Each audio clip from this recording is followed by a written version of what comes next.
Welcome to Slaughterhouse Stories. I hope you enjoy the story I have for you tonight.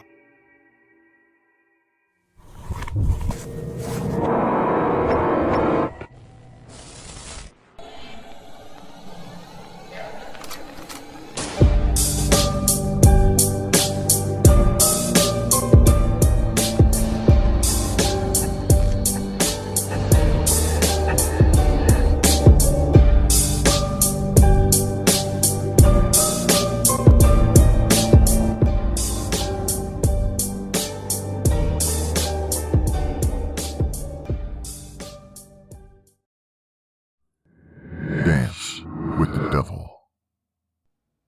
Raquel was simply stunning. Easily the most beautiful girl in the blossoming town of El Paso. All the men tripped over their own feet, attempting to win her heart. She was, however, a notorious flirt and tease, and a phenomenal dancer.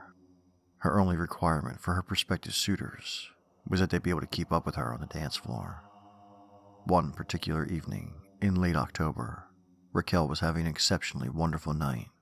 Her feet hardly seemed to touch the floor as she whirled gracefully from partner to partner, shaming the men courageous enough to try to keep pace with her wild yet graceful movements.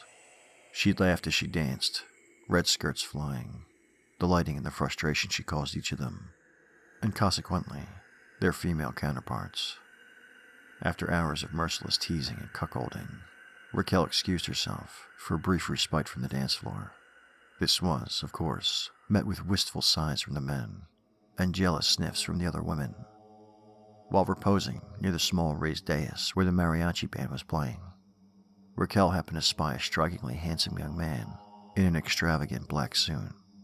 It was not uncommon for youthful tycoons who struck it rich to pass through El Paso, but this man was truly exceptional. He was tall, with deep-set eyes that gleamed with a mischievous sparkle.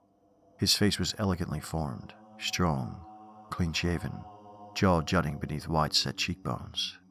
Upon spotting her, he smoothly doffed his cap and gave the beautiful temptress an elaborate bow. He smiled as he strode confidently over to Raquel, revealing rows of perfect gleaming white teeth, and as he neared her, she felt her heart race and her breath catch in her throat.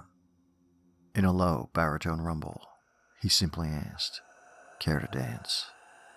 Astonished, partly by the fact that he was so stunning, and partly by the fact that she was so flustered by him, Raquel could only nod and take the hand that he proffered as he led her to the center of the room.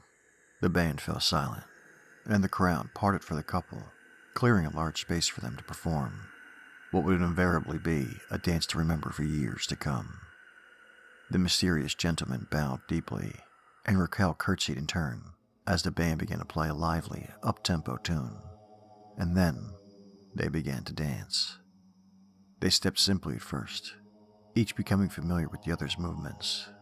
As some onlookers later claimed, the two moved as halves of a whole, each fluid step moving seamlessly into the other, both dancers flowing in perfect unison and perfect time with the music.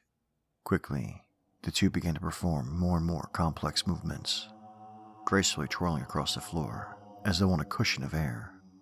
What happened next is a point of some contention. Some say that the band began to pick up the tempo, to test the limits of the dancers, it was supposed. Others argued that the couple simply began to move faster, and the music changed to keep pace with them. However, all agreed that the duo began to step faster, their whirling dance becoming a blur of dips, spins, and leaps.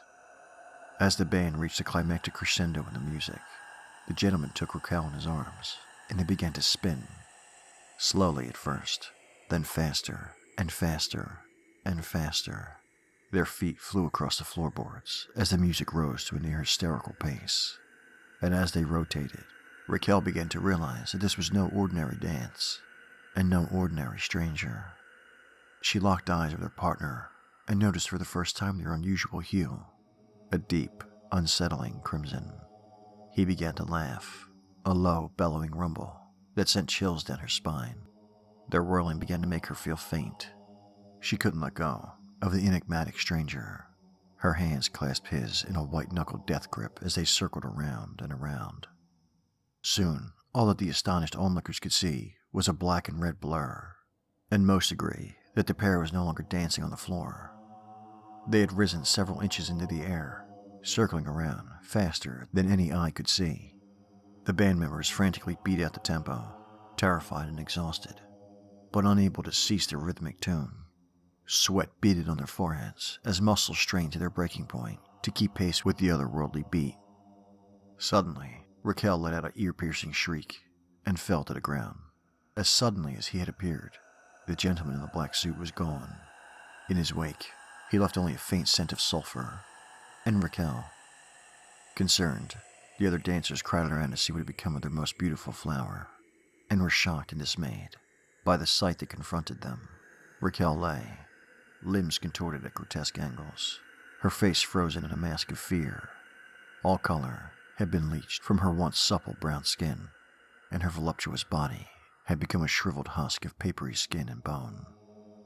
The only indication that this lifeless corpse was in fact her was the bright red skirt she had been wearing, now hanging limply at her withered waist. To this day, women in bars and clubs quietly gossip with each other about dancing with a mysterious red-eyed young man who dances as though possessed. That's it for tonight's story.